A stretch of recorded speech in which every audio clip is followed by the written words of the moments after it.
मी ज्या निवडणूक लढतोय तो स्तर माझा असा आहे की मी पाठपुरावा करणारा कार्यकर्त्याची मी जिल्हा परिषद सदस्य आहे. तर आता आमच्याकडचा रोड तर आम्ही किती दिवस झाला ऐकतो, 3 मजले होणार आहे.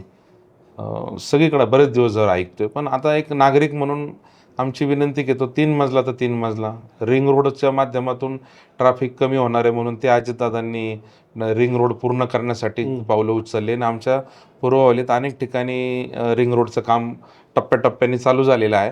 त्यामुळे ते एकदा पूर्ण झाल्यानंतर कदाचित ट्रॅफिक कमी होईल. तो ट्रॅफिकचं काय शेवटी तुम्ही त्याची जर वाढवलं म्हणजे बाजूला रस्ते वाढवले तर कमी होणार आहे. आणि ट्रॅफिकच्या बाबतीत ट्रॅफिक पोलिसांनी त्याच्यावर लक्ष देणं किंवा तिथं आपण त्यासाठी जे छोटे तुमच्या मोठा विषय आहे. मोठा पण तुमच्या पातळीवरच्या विषयांना तर तुम्ही त्या ठिकाणी मुद्द्यांना त्या ठिकाणी न्याय द्या.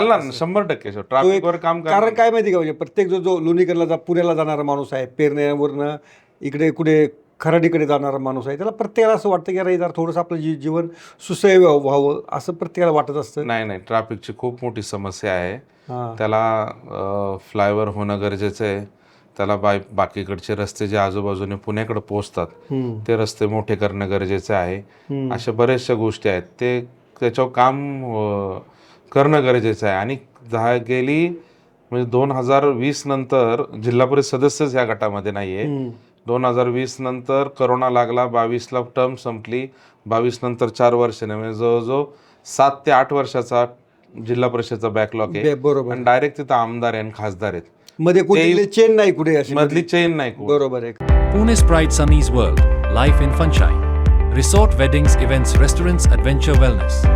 Sunny's World, perfect destination for every occasion.